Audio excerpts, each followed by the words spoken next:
Your birthday is coming. Someone smiles and asks, "So, what are you doing for your birthday?"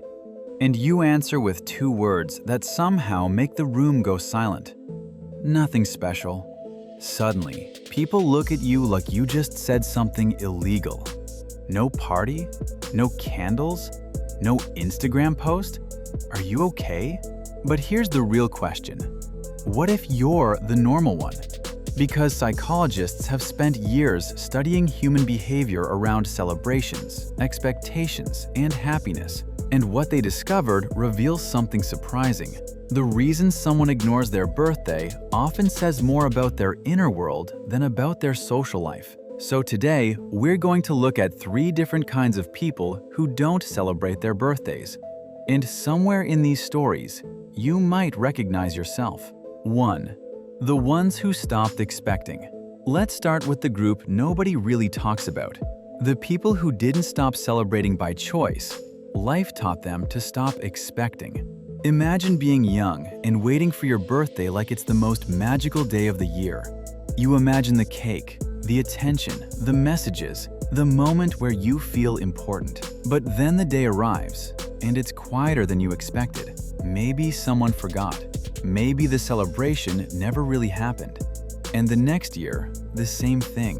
Psychologist Martin Seligman discovered something called learned helplessness. When people experience repeated disappointment they can't control, the brain adapts by lowering expectations. Not because the person is weak, but because the brain is protecting them. Your brain runs on predictions. When something good happens, dopamine rewards you. But when expectations repeatedly fail, the brain quietly learns, stop expecting. So when someone shrugs and says, "It's just another day," that sentence might not come from indifference, it might come from experience. 2. The ones too busy living. But not everyone who skips their birthday carries emotional scars. Some people simply forget. Yes, actually forget their own birthday. Psychologists call this time blindness. It happens when your brain is so absorbed in projects, responsibilities, and goals that time itself starts to blur. Weeks pass, deadlines stack up. Your calendar becomes a chaotic masterpiece. And somewhere inside that chaos, your birthday quietly slips by. It's not avoidance. It's not sadness.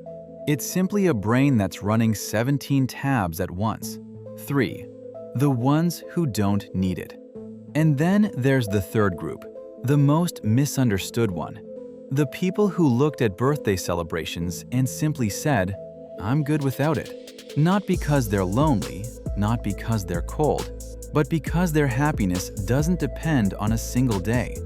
Psychologists studying self-determination theory found something powerful. The healthiest sense of happiness often comes from internal sources, not external celebrations. These people realized something called the hedonic treadmill, the endless cycle of chasing the next event that's supposed to make you happy. Party, holiday, another celebration, another milestone. And somehow the feeling never lasts as long as you hoped. So some people simply stepped off the treadmill and learned how to feel whole on an ordinary Tuesday. The real question. But here's something important to ask yourself. When you skip your birthday, is it freedom or protection? Some people don't celebrate because they truly don't need it. Others quietly avoid it because they're afraid of being disappointed again. And only you know which one it is. Final thought. Maybe we've been measuring the wrong thing all along. Maybe caring about yourself isn't proven by a party, a cake, or 30 people singing around you. Maybe real self-respect is something quieter, something deeper, something that doesn't need a calendar to remind you that you matter. So if you've ever spent a birthday alone and felt perfectly okay, there's nothing wrong with you. You might just understand yourself better than most people do. If this video made you think differently about yourself, subscribe to the channel for more psychology and self-discovery content.